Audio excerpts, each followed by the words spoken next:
फरीदाबाद में सरकार द्वारा योजनाओं का लाभ पहुंचाने के लिए परिवार पहचान पत्र के जरिए कई विभागों को जोड़ा जा रहा है। वृद्धावस्था पेंशन, दिव्यांग पेंशन के अलावा बीपीएल कार्ड और राशन कार्ड को भी परिवार पहचान पत्र से जोड़कर ऑटो मोड में काम किया जा रहा है। इंडिया न्यूज हरियाणा से खास बातचीत करते हुए एडीसी अपराजिता ने कहा है कि सरकार की कोशिश है कि जिस व्यक्ति को सरकार लाभ दे रही है उसे लाइन में ना लगना पड़े, इसलिए परिवार पहचान पत्र से सरकार की योजनाओं को जोड़ा जा रहा है।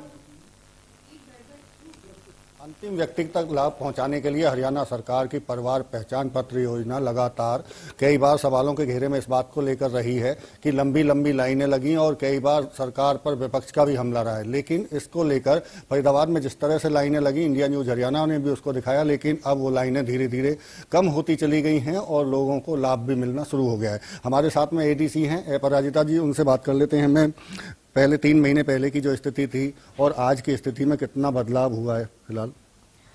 जी, आज की स्थिति और पिछले कुछ महीनों की स्थिति में काफ़ी अंतर है। अब हमारे पास जो लंबी लाइनें लगी रहती थी वो भी बहुत कम है और इनफैक्ट मैं ये भी बताना चाहूँगी कि बहुत जो लाभार्थी थे वो अलग से भी आकर मुझे बताकर जाते हैं कि उनका बीपीएल कार्ड बन गया है और वो बहुत आशीर्वाद देते हैं, तो मुझे बहुत अच्छा लगता है। सरकार का मकसद है कि जो लाभार्थी हैं उनको पूरी तरह से हर तरह का लाभ मिले जो सरकार देना चाह रही है। तो इस परिवार पहचान पत्र से उन चीज़ों को, तमामों को, योजनाओं को जोड़ा जा रहा है। वो कौन कौन सी योजना है? जी देखिए, जो हमारे दिव्यांग कार्ड होते हैं वो और उसके अलावा जो हमारी वृद्धावस्था पेंशन होती है, विडो पेंशन होती है, बीपीएल कार्ड का बेनिफिट होता है, राशन कार्ड होते हैं, इन सभी चीज़ों को, जो बेसिक जो हमारी स्कीम्स हैं जो सोशल वेलफेयर के लिए होती हैं, उनको परिवार पहचान पत्र से जोड़ा जा रहा है। ऑटो मोड पे किया जा रहा है उनको, ताकि किसी भी व्यक्ति को किसी भी दफ्तर के चक्कर न काटने पड़े और ऑटोमेटिकली उनके इनकम के हिसाब से, उनके वर्ग के हिसाब से उनको, मतलब जो इनकम रेंज उसकी है उसके हिसाब से उनको ये सारे बेनिफिट्स ऑटोमेटिकली मिल जाएं। एक सवाल बीपीएल कार्ड को लेकर था, लगातार सवाल उठ रहे थे कि बीपीएल कार्ड कट गए हैं लोगों के, उसकी स्थिति क्या है जिले में फिलहाल? अब कितने बीपीएल कार्ड बने हैं, कितने कटे हैं? जी बेशक दिसंबर 2022 के अंत में एक फिल्टरिंग प्रोसेस हुआ था जिससे बहुत लोगों के बीपीएल कार्ड्स कटे भी थे, जिनमें से मेजॉरिटी चंक ऐसा था जो बीपीएल के लिए हकदार नहीं बनता था, जिनकी जैसे हमने अपने एंड से भी वेरिफिकेशन करवाया था, फील्ड वेरिफिकेशन हमने करवाया है। हमने देखा है कि उनके 2 मंजिला 3 मंजिला इमारतें हैं, उनके मकान हैं, उनके बीपीएल कार्ड कटे हैं, फिर भी वो हमारे पास कंप्लेंट दर्ज करा के गए थे कि हमारे बीपीएल कार्ड दोबारा बनवाए जाएं। इस तरह के लोगों के बीपीएल कार्ड भी कटे थे। हाँ बेशक ऐसे लोगों के भी बीपीएल कार्ड्स थे जो ज़रूरतमंद थे, जिनको प्रायोरिटी पे लिया गया और प्रायोरिटी पे उनका काम करवाया गया और अभी तक करवाया भी जा रहा है।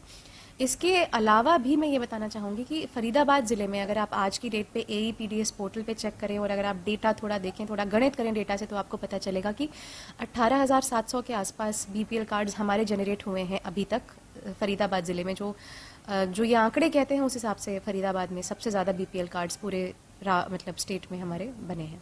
एक सवाल ये मैम, परिवार पहचान पत्र को लेकर तमाम तरह की जो जिस तरह समस्याएं हैं उसमें सबसे बड़ी समस्या ये थी कि इनकम ज़्यादा दिखा दी गई।